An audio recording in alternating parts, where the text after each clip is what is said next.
এবং আসিফ নজরুল সাহেবের ব্যাপারে যত কথাই বাইরে বলা হোক, আমি তাকে পেয়েছি একজন নিবেদিত প্রাণ একটা দেশপ্রেমিক মানুষ হিসেবে। প্রফেসর আসিফ নজরুল বিচার বিভাগকে কতটা প্রভাবিত করছেন? মানে তিনি কি সবকিছু ঠিক করেন? মানে কে মামলা কোন মামলা করা হবে, কোন কাকে জামিন দেওয়া হবে, কে বিচারকের নিয়োগ করা হবে, যেটা আসলে তার ঠিক করার কথা না। বিচার বিভাগ স্বাধীন হিসেবে মাজার হোসেন রায়ের পরে সেটা আসলে চিফ জাস্টিস মানে চিফ জাস্টিসের সিদ্ধান্তে আসলে হওয়ার কথা। কিন্তু এই ক্ষেত্রেও কি জনাব অ্যাডভোকেট আনিসুল হকের মতো জনাব আসিফ নজরুলই কি সবকিছু ঠিক করছেন? Absolutely not.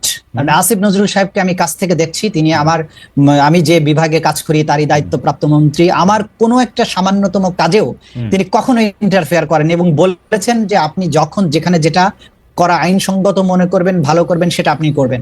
আমার জানা মতে আমাদের মাননীয় প্রধান বিচারপতির সাথে কথা বলার জন্য ওনাকে বারবার অ্যাপয়েন্টমেন্ট সিক করে কথা বলতে হয়েছে। ওনাকে ডিকটেট করার প্রশ্নই ওঠে না, এবং বর্তমান যিনি প্রধান বিচারপতি আছেন তাকে ডিকটেট করার কোনো মানুষ বাংলাদেশে নাই। এবং আসিফ নজরুল সাহেবের ব্যাপারে যত কথাই বাইরে বলা হোক, আমি তাকে পেয়েছি একজন নিবেদিত প্রাণ একটা দেশপ্রেমিক মানুষ হিসেবে। তিনি আপ্রাণ চেষ্টা করে যাচ্ছেন বিচার বিভাগে প্রভাব বিস্তার তো দূরে থাক, বিচার বিভাগের কোনো জায়গায় কোনো রকম প্রশ্ন তৈরি হোক, এটা যাতে না হয় সেটা আমাকে দিনে রাতে উনি বলেছেন যে তাজুল আপনারা চেষ্টা করেন যে সমস্ত কিছু যেন বিতর্কের ঊর্ধ্বে থাকে। তো যে লোকটার সাথে আমি কাজ করছি, আমি প্রতিদিন দেখছি তাকে যে তিনি প্রভাব বিস্তারের কোনো কাজ তো দূরে থাকতে, যিনি আমাকে স্বাধীনভাবে নিরপেক্ষভাবে যাতে কোনো প্রশ্ন না ওঠে সেটা এনশিওর করার ব্যাপারে যে লোকটা এত বেশি সিনসিয়ার, তাকে যদি হঠাৎ বলা হয় যে তিনি সব বিষয়ে ডিসিশন দিচ্ছেন, সবকিছু ঠিক করে দিচ্ছেন, এটা ডাহা মিথ্যা কথা। আমি মনে করি যে এটা সঠিক নয়। দুটি বিষয়ে আপনার থেকে আরো একটু জানার ছিল। যে একটা কথা প্রায় বলা হচ্ছে যে প্রফেসর আসিফ নজরুল যেহেতু আইন উপদেষ্টা, তার কারণে আমি কিন্তু মাননীয় প্রধান বিচারপতি সৈয়দ রেফাত আহমেদকে ব্যক্তিগতভাবে চিনি বলে আমি আপনার বক্তব্যের সাথে সম্পূর্ণ একমত যে সৈয়দ রেফাত আহমেদ যতদিন চেয়ারে বসে আছেন বা বেঁচে আছেন, অন্য কারো তাকে প্রভাবিত করা এটা একটা কঠিন কাজ, বা মানে আমি শুনি নাই যে এটা সম্ভব হবে কিনা।